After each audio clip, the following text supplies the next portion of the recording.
Who goes there? The lookout demanded mechanically, his hand wandering half-heartedly to the grip of his sword as the lone female figure came into view, dimly lit by the feeble moon and the glow of the campfire.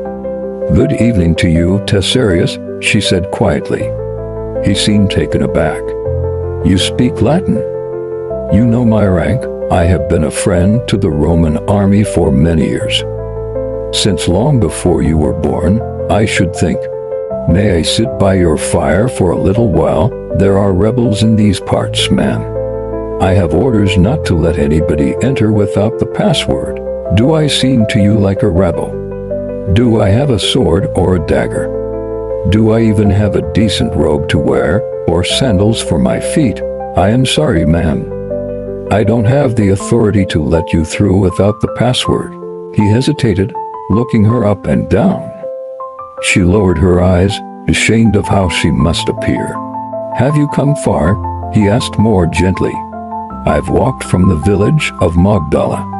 It's behind that furthest olive grove." She pointed to the dark hills behind her. "I had a fine house there once, and shared food and wine with Centuria and Tribuni. More of them than I can remember, more than I can name." He gave her a look of what she was fairly certain was comprehension. "I'll ask my commanding officer," he relented, "but I can't leave my post." He turned and shouted to a small group of soldiers seated outside their tent, "Novanus, will you ask Ordinatus Lucilius if he can spare a moment? If he is not too busy." There was a grunted acknowledgement. After a minute or two spent in silence, a tall middle-aged officer with a magnificent scarlet cape over his tunic strolled up to them. The sentry stood to attention. "At ease, Tessarius. I see we have a guest from the village of Magdala, sir. She would like to sit by our campfire for a while." Would she indeed? He came close and studied her face. "By Jupiter, it's Mary, isn't it? Mary who joined that cult in Judea back in Pilate's time. Don't you remember me? Manius Lucilius. I was an ordinary legionary then.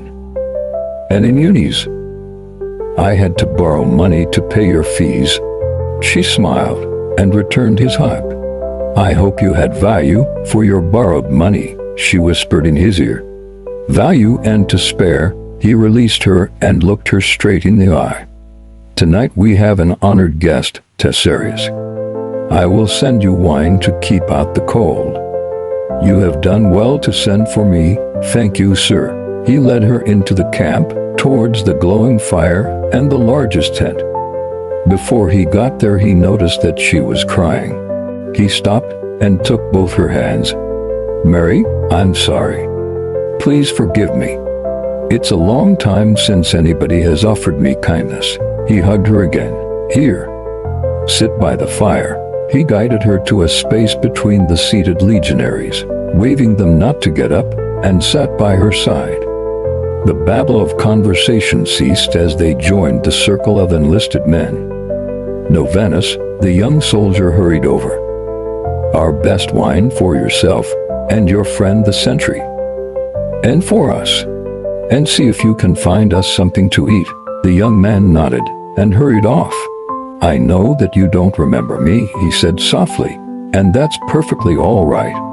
Time melts all our memories, the bad as well as the good. There is little in my own past that I care to think about now. Battles and killing, long hard campaigns and sneak attacks by rebels. Braving the hatred of the primitive races that Rome requires us to render governable. But the nights I spent with you will always be in my thoughts and my dreams." He reached over and put his arm around her shoulder. "What is it that you dream about now, Mary?" She found it difficult to speak. The younger soldiers were watching the two of them, their faces curious and amused. "My own people no longer want me, Manius. I was once the lover of Jesus, a man that many thought to be the Messiah, a wrongly executed innocent man, whose blood is on their hands. I stir up memories for them too, memories they would rather forget. But weren't you the lover of almost everyone?" A faint murmur of laughter went through their audience. Minas silenced it with a stern glance. No, it was different with Jesus. And now nothing can ever be the same. But that's decades ago. Nobody even remembers that little cult now. There have been half a dozen other messiahs since that one. It wasn't the cult, it was the man. There's never been another man like him. I don't know how to explain it. Are you saying you fell in love with him?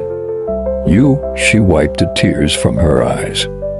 He wasn't just an ordinary man, Minas. I know he wasn't.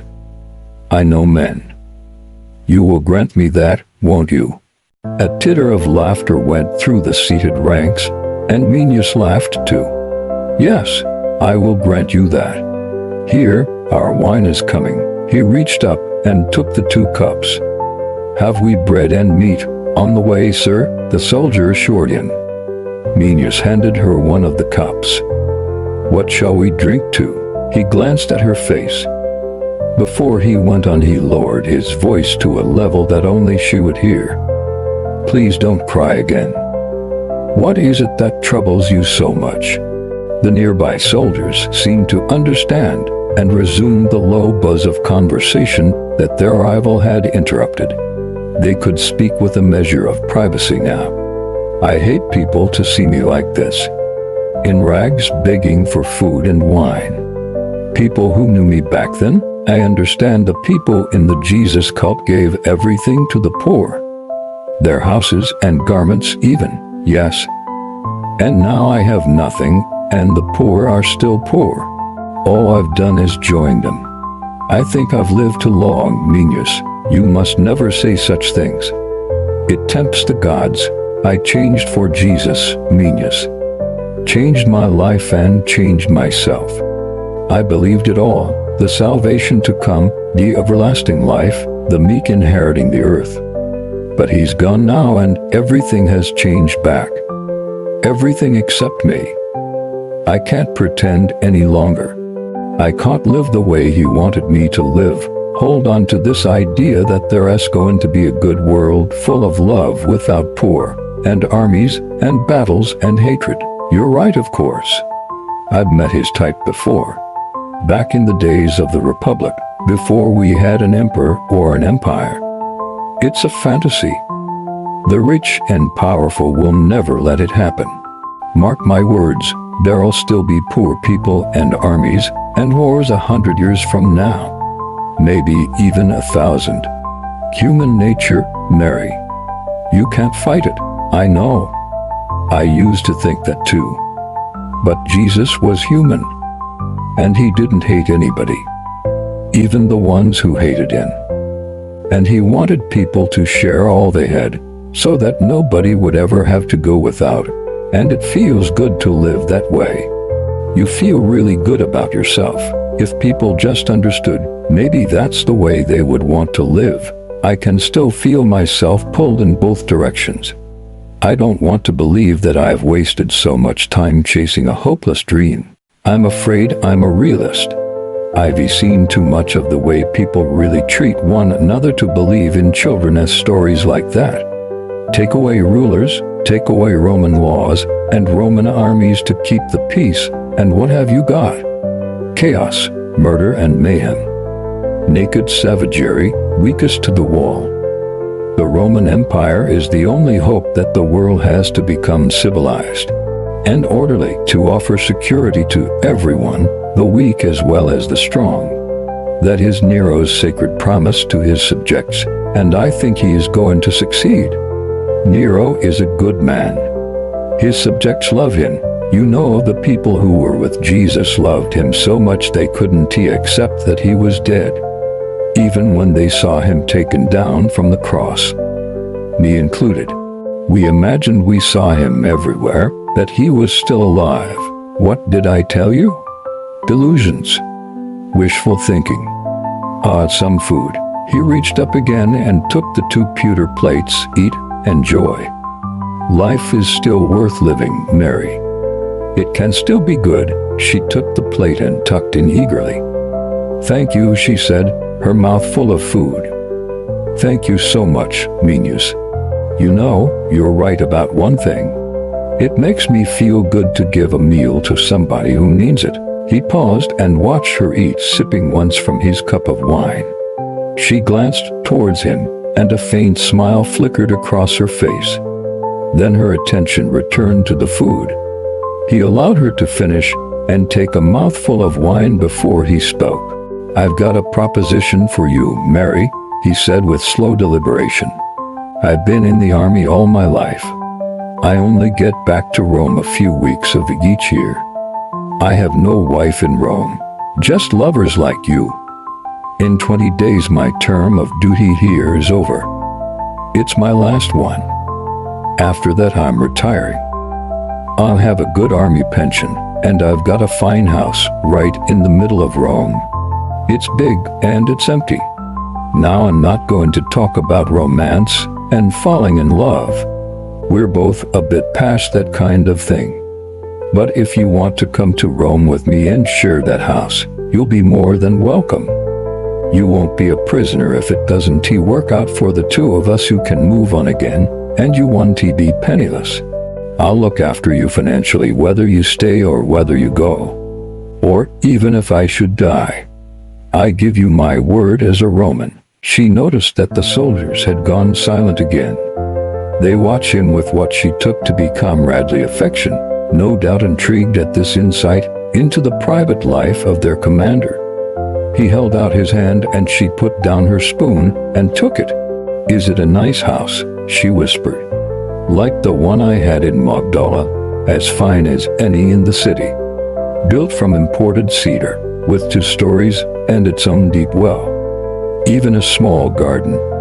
You're still a businesswoman, I notice." "No, not really. I would accept your offer if it was a tent outside the walls of the Forum. You will come with me then?" He put down his plate, leaned over, and kissed her gently on the cheek. "You have made me a very happy man tonight. Until this moment, I had nothing to go back to. Now, I begin a new life. Thank you, Mary. I may not be Jesus, but I do know how to treat a woman. It's I who should thank you. What is there for me here? Who among my own people has offered me anything but hostility and suspicion? And you think Nero will treat us well? Nero will be our friend and guardian in our fine house in Rome. The future can hold nothing but happiness. I thank the gods for my good fortune."